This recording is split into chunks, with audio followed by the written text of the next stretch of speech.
parasites have lived both on and in us since the beginning of man.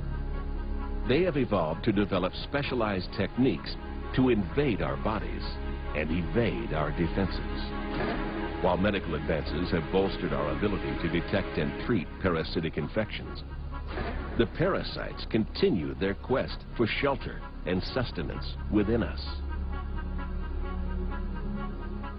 One method of infection is through our dietary intake. Imported foods have played a significant part in the increase of parasitic infections in the U.S.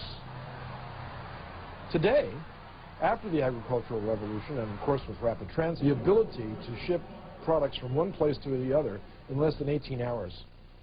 Parasites can come to us now. We don't have to go to them any longer. So this raises the possibility for the spread of parasites in places that they never existed before. Another interesting aspect of the whole phenomenon of foodborne diseases is a parasitic disease called anisakis. It's caused by a fish parasite that is transmitted to humans when they eat sushi, which of course is uncooked fish. And this parasite, which is a normal parasite of fish, can be acquired by humans, and it causes a local invasion of the gastrointestinal tract that in some cases can mimic stomach disease or appendicitis.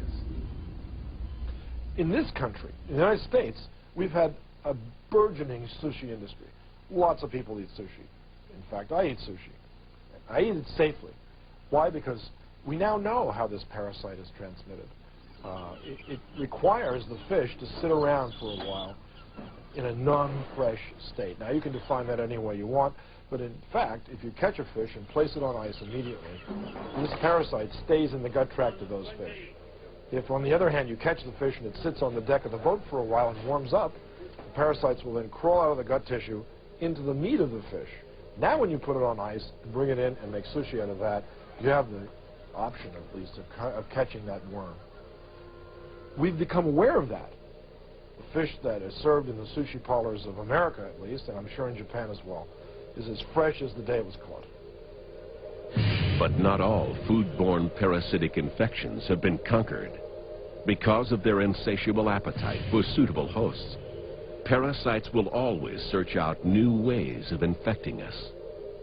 Tapeworms are parasitic flatworms that live in the intestine of humans.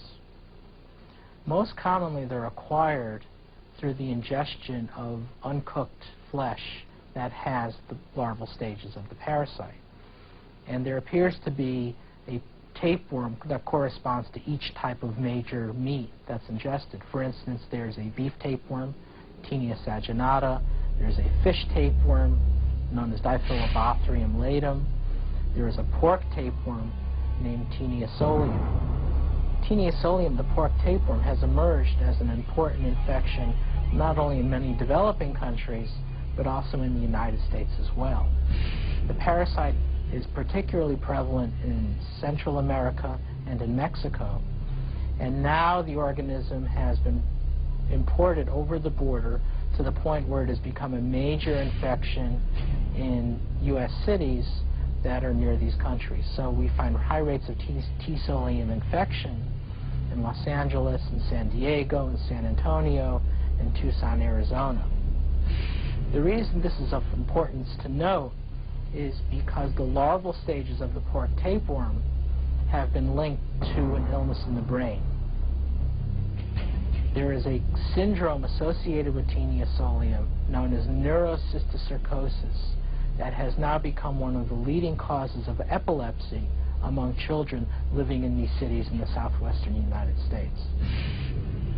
The pork tapeworm, the egg, when it's ingested into the human, the larva that emerges from that egg and thinks it's in a pig, the larva will go and encyst in various parts of the human anatomy, unfortunately including, and apparently the parasite seems to have a tropism for human neural tissue.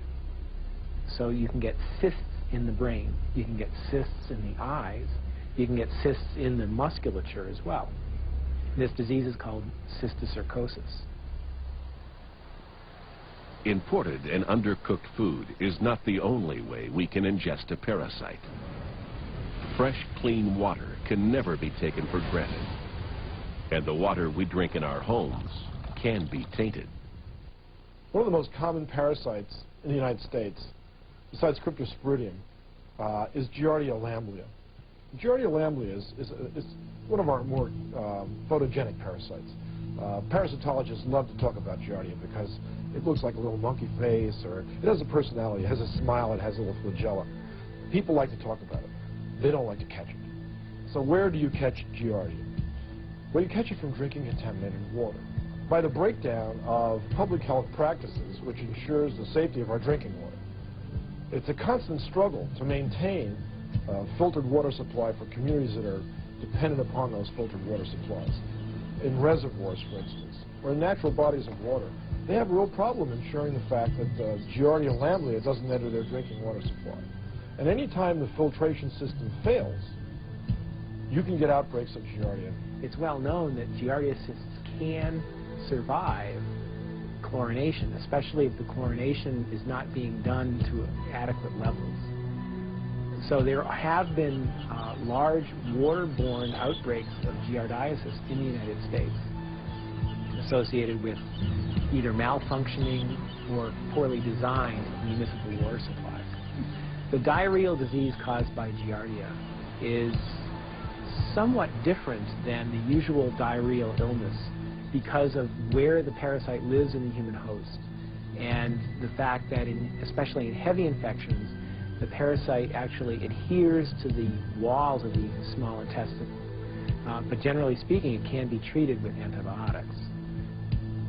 While giardiasis may cause us temporary discomfort, waterborne disease in the tropics can bring crushing illness. The guinea worm, known formally as Dracunculus medinensis, is found throughout the tropical world and is transmitted through the ingestion of